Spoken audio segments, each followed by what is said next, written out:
देश में देखिए वहां बारिश हो रही है और बीजेपी की तमाम सांसद जो महिला सांसद हैं वो वहां खड़ी हैं प्लैकार्ड पकड़कर और वो कह रही है कि ये जो पार्टी है ये विरोध विपक्ष की जो नेता हैं ये महिला विरोधी हैं। ये प्लैकार्ड पकड़े हुए हैं उन्होंने। अब आप देखिए, अब मैं जरा एक बार सुनवाना चाहती हूँ कि आज देश की संसद में मतलब लोकसभा के अंदर क्या कहा जनगणना पर, क्योंकि इसको लेकर सबसे ज्यादा हंगामा हुआ कि परिसीमन हो गया, जनगणना अभी नहीं हुई है और उसमें भी जातीय जनगणना नहीं हुई है। विपक्ष के आरोपों का क्या जवाब दे रहे थे गृह मंत्री, जरा पहले आपको सुनवाती हूँ।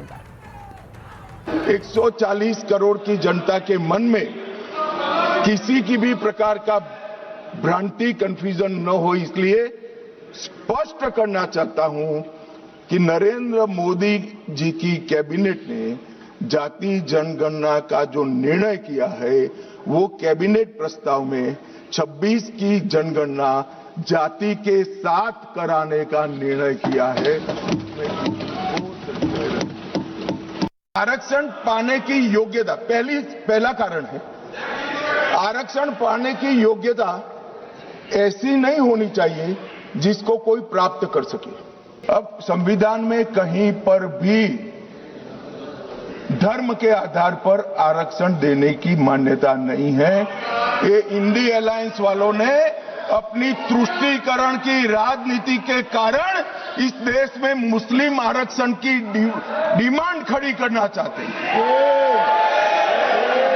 काल्पनिक एक दक्षिण उत्तर करा है, इसके 5 राज्य है, उसकी 543 सीटों में अभी स्ट्रेंथ है 129। अब ये 129 जो स्ट्रेंथ है 543 के प्रतिशत निकालते हैं तो 23.76% होती है। अब 50% वृद्धि कर जब ये 5 राज्यों की सीटों का हम आवंटन करते हैं तो 129 से बढ़कर 195 होती है। 129 के बढ़कर सीटें 195 होगी, जिसका 816 में प्रतिशत भार निकालते हैं तो 23.87 आएगा।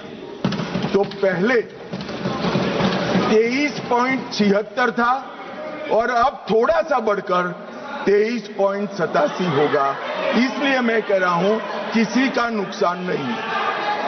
50% लिखित में चाहिए तो 1 घंटा सदन बंद कर दिए, मैं ऑफिशियल अमेंडमेंट लेकर आता हूं मान्यवर, मगर बिल पारित करने का वो वादा करते। तो मैंने आपको दिखाया वो सारे आरोप जो विपक्ष लगा रहा था और उनके जवाब देश के गृह मंत्री ने संसद में क्या दिए हैं। इस वक्त की बड़ी खबर आपको बता देती हूं कि राहुल गांधी नेता प्रतिपक्ष ने फोन किया है टीएमसी सांसद अभिषेक बैनर्जी को। तो बड़ी खबर आपको बता रही हूं, अभिषेक बैनर्जी को फोन किया है राहुल गांधी ने। ये खबर हमारे पास आ रही है और राहुल गांधी ने अभिषेक बैनर्जी को शुक्रिया कहा है, टीएमसी को धन्यवाद दिया है क्योंकि ये बिल गिर गया है। इसमें विपक्ष की भूमिका रही, विपक्ष ने इस बिल के खिलाफ वोट किया क्योंकि ये परिसीमन के साथ लाया जा रहा था। बार बार विपक्ष कह रहा था हम इसे ऐसे मौजूदा स्वरूप में आने नहीं देंगे और वही हुआ है। और अब ये कहा जा रहा है कि बिल गिरने में अहम भूमिका निभाने की तारीफ की है राहुल गांधी ने टीएमसी की और इसी ने धन्यवाद दिया है अभिषेक बैनर्जी को फोन करके। ये तस्वीरें देखिए जरा जो संसद से आ रही है। तो संसद में इस वक्त मकर द्वार पर विरोध प्रदर्शन की तस्वीरें लगातार आ रही हैं, महिला नेत्री विरोध कर रही हैं। मैं एक बार ये बताना चाहती हूं, जरा आनंद जी एक बार जरा बताइए ये हो क्या। अच्छा सफल जी बोलना चाह रहे, सफल जी बोलिए।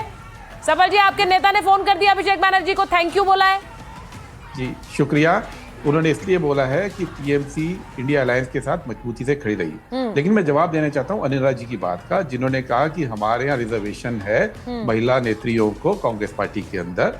अनिला जी, आप ये भूल जाती हैं कि कांग्रेस पार्टी में 110 साल पहले महिला अध्यक्ष बन गई थी एनी बेसेंट, 100 साल पहले महिला अध्यक्ष बन गई थी सरोजिनी नायडू, 97 साल पहले बन गई थी नेली सेन गुप्ता, दुनिया में दूसरे नंबर पे इंदिरा गांधी प्राइम मिनिस्टर बन गई थी।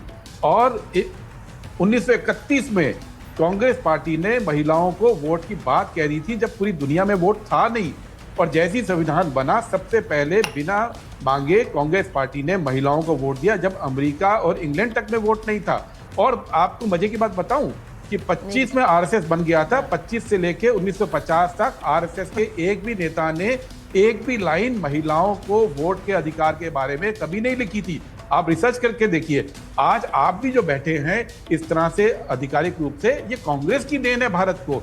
तो इसलिए इस इतिहास को मत भूलिए दूसरी बात मैं ये बात बोलना चाह रहा हूँ, नहीं सफल जी आज जब ये गिर गया है तो मैं आपसे पूछ रही हूँ, एक लाइन में जरा लोगों को बताइए, कांग्रेस पार्टी ने इस बिल का विरोध क्यों किया? क्योंकि परिसीमन इसके साथ करा रहे थे, क्योंकि ये नंबर इस तरह थे, इस वजह से किया?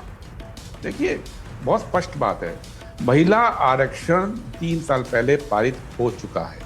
महिला आरक्षण कल रात को इन्होंने 3 साल दबाने के बाद कानून बनाया। ये अविवादित कानून था, सबने समर्थन किया।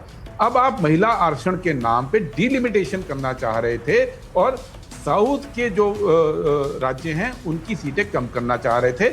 और मैं बार बार कह रहा हूं, अमित शाह जी ने कल गुमराह किया। सफल जी वो तो उन्होंने खुद बोला आज संसद में, मैं आपसे यही बार बार कह रही हूं कि उन्होंने खुद बोला। देखिए, आप बड़ी सीनियर पत्रकार हैं, आप ये बताइए, अगर बिल के अंदर था वो, तो फिर वो 1 घंटे की छूट लेके अमेंडमेंट किस चीज का? आनंद जी जवाब दीजिए जल्दी से। अमेंडमेंट तो क्या वो छुपा रहे थे? क्या वो छल कर रहे थे? आनंद जी नहीं, मुझे लगता है कि कई चीजें स्ट्रेटेजिकली भी छोड़ दी जाती हैं। आप अगर अमित शाह के भाषण को ठीक से देखें तो केसी वेणुगोपाल के साथ जिस तरह से उनकी नोकझोंक हुई है, 1 मिनट सप्पल जी चुप रहिए थोड़ा सा, मैं ये कह रहा हूँ, केसी वेणुगोपाल जी के साथ जिस तरह से उनकी बातचीत हुई कि अगर तुम ऐसा करो तो हम अभी पास कर दें, तो बहुत सारी चीजें विपक्ष को एकोमोडेट करने के लिए छोड़ भी दी जाती है कि आप स्ट्रेटेजिक भी हो सकता है, मुझे जानकारी इसकी नहीं है, विपक्ष ऐसा करेगा। लेकिन जिस अभी राजनीति की बात कर रहे थे ना, कितना सुंदर राजनीति हो रही है पश्चिम बंगाल में कि ममता बनर्जी से राहुल गांधी की वो खबर आई, उसके बाद अब उन्होंने अभिषेक को फोन किया है। तो अब क्या ममता बनर्जी इसको सही समझेंगी, गलत समझेंगी? क्या मतलब अभिषेक को शुक्रिया देने के पीछे की राजनीति का पता लगाना चाहिए हम लोगों को। तो खैर पत्रकारों का ये काम देखिए, मुझे ये भी कहना पड़ेगा कि इस बहाने विपक्ष के लिए भी एकजुटता का एक मौका मिल गया है। तो बीजेपी ये बिल अब कितना प्रभावित करेगा, महिला आरक्षण के खिलाफ दिखाएगा विपक्ष को, ये नहीं पता है, लेकिन विपक्ष को एकजुटता का एक मौका मिल गया। राहुल गांधी फोन कर रहे हैं अभिषेक बैनर्जी को, पश्चिम बंगाल में चुनाव है उससे पहले धन्यवाद दे रहे हैं। इसका क्या मतलब है ये भी सोचिए। बहरहाल ये बड़ी खबर इस वक्त की जो हम अपने दर्शकों को लगातार दिखा रहे थे, महिला आरक्षण बिल जो कि परिसीमन के साथ लाया जा रहा था, विपक्ष ने विरोध में वोट किया है और बिल गिर गया है। खबर आपको बता रहे, बीजेपी की महिला सांसदों का प्रदर्शन, महिला आरक्षण से जुड़ा बिल गिरने से नाराज है महिला सांसद बीजेपी की, और कांग्रेस के खिलाफ जमकर नारेबाजी कर रही है संसद में। हम उम्मीद लेके बैठे थे कि इतना अच्छा सॉल्यूशन लेकर माननीय मोदी जी की केंद्र सरकार आई है, अब तो कन्विंस हो जाएंगे।